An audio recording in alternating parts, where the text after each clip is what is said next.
Friends, कैसे हो सब लोग। मैं उम्मीद करता हूँ कि आप सब लोग ठीक ठाक होंगे। तो आज का जो हमारा लेक्चर होने वाला है वो है इंट्रोडक्शन ऑफ हेमाटोलॉजी। हेमाटोलॉजी का जो आज हम सिर्फ इंट्रोडक्शन देखेंगे, ठीक हो गया। अब इसका जो बाकी आगे जो टॉपिक्स है, आगे जितने भी टॉपिक्स आएंगे उसको हम वन बाय वन डिस्कस करेंगे। तो आज का जो सिर्फ लेक्चर है वो है इंट्रोडक्शन ऑफ हेमाटोलॉजी। हेमाटोलॉजी को इंट्रोडक्शन जस्ट देखेंगे, ठीक हो गया। Introduction of haematology. मेरी राइटिंग थोड़ी सी ठीक नहीं है, लेकिन मैं कोशिश करूँगा कि थोड़ा सा साफ लिखूँ ताकि आप लोगों को समझ में आ सके, ठीक हो गया। हेमाटोलॉजी का जो आज का लेक्चर है वो इंट्रोडक्शन के बारे में। तो ये वर्ड्स हेमाटोलॉजी, इसका क्या मतलब है? ये टू वर्ड्स का कम्बिनेशन है, हिमा एंड टोलॉजी। हिम का मतलब क्या है? इसका मतलब है ब्लड।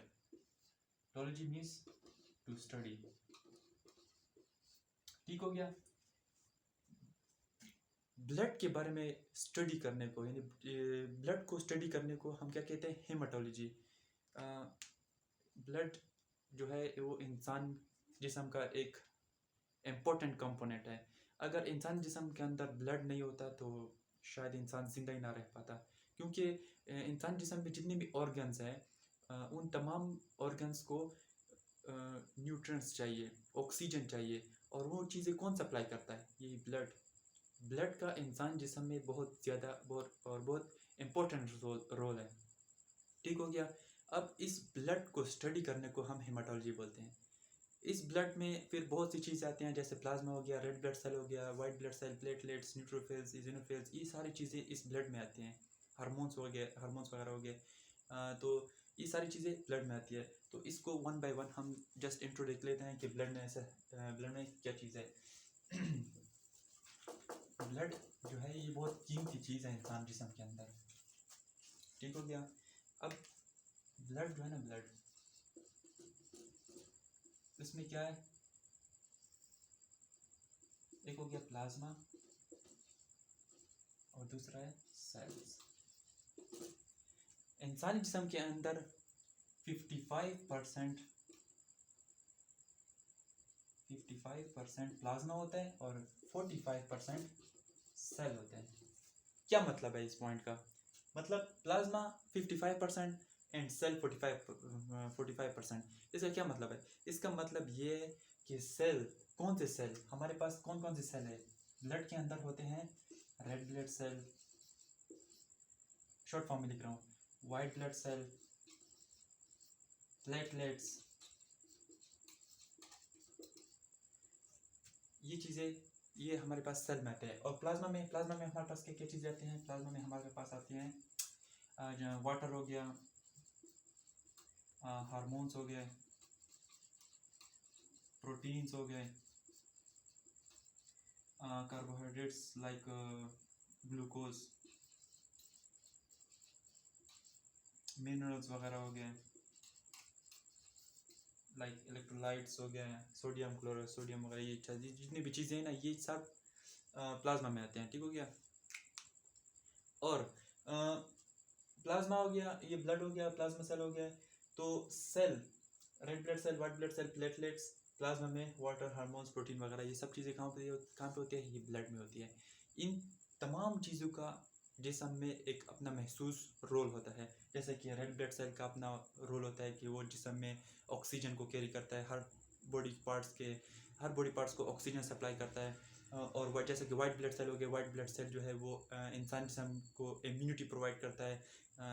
जितने भी पैथोजेंस है, माइक्रोब्स है, उसके खिलाफ रेजिस्टेंस वो करता है, बॉडी को प्रोटेक्ट करता है अगेंस्ट बैक्टीरिया, वायरसेस वगैरह, इन चीज़ों से प्रोटेक्ट करता है ताकि जिस्म जो है वो बीमारियों से बच सके।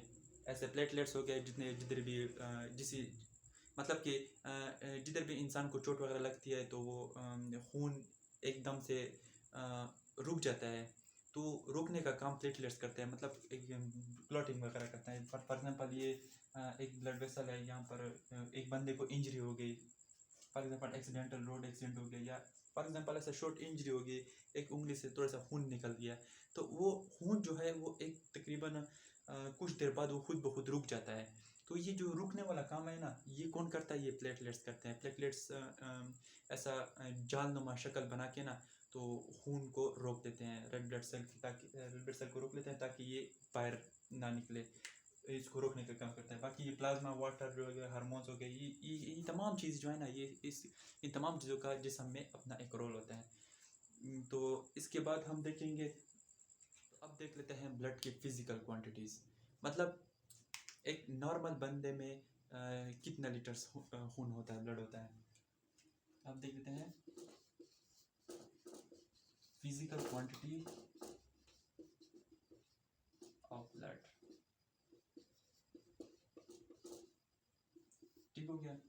एक नॉर्मल बंदे में, नॉर्मल एडल्ट में 5.5 to 6 लीटर ब्लड होता है। ठीक हो गया। एक नॉर्मल इंसान है, उसमें कितना ब्लड होता है? 5 to 6 लीटर ब्लड होता है। ब्लड का पीएच देख लेते हैं। PH very important. ब्लड का जो पीएच है ये क्या हो गया? लीटर हो गया। अब इसका जो पीएच है वो कितना होता है? 7.4। क्या मतलब है इस 7.4 का? मतलब ये पीएच का मतलब होता है पावर ऑफ हाइड्रोजन। मतलब इसका जो एसिडिटी है और बेस, ये कितना है? 7.4। असल में ये पीएच एक स्केल है जो कहाँ से शुरू होता है? 0 से शुरू होता है 14 तक, इतना स्केल है। इसमें जो 7 है ये न्यूट्रल है, ना एसिड होता है ना बेस होता है। 7 से नीचे आप जाओगे ना, 6, 5, 4, ये एसिडिटी की तरफ जाएगा। जितना ये कम होगा, 1 पे आएगा, 0 तक आएगा, ये उतना ही एसिडिटी होता जाएगा। और जैसे ही हम 7 से ऊपर जाएंगे तो ये क्या होगा? बेसिक होगा। 7, 8, 9, 10, इस तरह जितना 14 तक पहुंचोगे तो ये वेरी स्ट्रॉन्ग बेसिक हो जाएगा। ठीक हो गया। 1 तक आओगे 0, ये वेरी स्ट्रॉन्ग एसिडिटी हो जाएगा। तो ब्लड का जो नॉर्मल पीएच है वो 7.4 है। मीन्स कि ये न्यूट्रल से थोड़ा बेसिक की तरफ है। ठीक हो गया। और इसका पीएच है वो 7.4 है। अब ब्लड को हम किस तरह मेजर कर सकते हैं? किस तरह मेजर करते हैं? वो उसके लिए क्वांटिटी है mmHg। ठीक हो गया। हम नॉर्मली ब्लड प्रेशर को जिस तरह मेजर करते हैं, एक नॉर्मल बंदे का कितना ब्लड प्रेशर होता है? कितना ब्लड प्रेशर होता है? 120 बाय 80। ये एक नॉर्मल बंदे का ब्लड प्रेशर होता है। ये इसमें ये 120 जो है ये साइस्टोलिक होता है, साइस्टोलिक, और 80 जो है ये diastolic. In normal blood pressure होता है। तो इस ब्लड को मेजर करने के लिए जो क्वांटिटी इस्तेमाल होती है वो है mmHg, मिलीमीटर मरकरी। ठीक हो गया। तो इसके बाद लीटर हो गया, सिस्टोलिक हो गया, मरकरी हो गया। ब्लड की जो और बहुत सारी क्वांटिटीज़ है, तो वो हम 1 by 1 डिस्कस करेंगे आने वाले लेक्चर्स में। ठीक हो गया। तो ये जस्ट सिर्फ इंट्रोडक्शन का क्लास था। इसमें जस्ट सिर्फ हम इंट्रोडक्शन देख रहे थे। आगे जो नेक्स्ट हमारा लेक्चर होगा वो ब्लड में मेन कंपोनेंट जो रेड ब्लड सेल है, नेक्स्ट जो हमारा लेक्चर होगा वो रेड ब्लड सेल के बारे में होगा।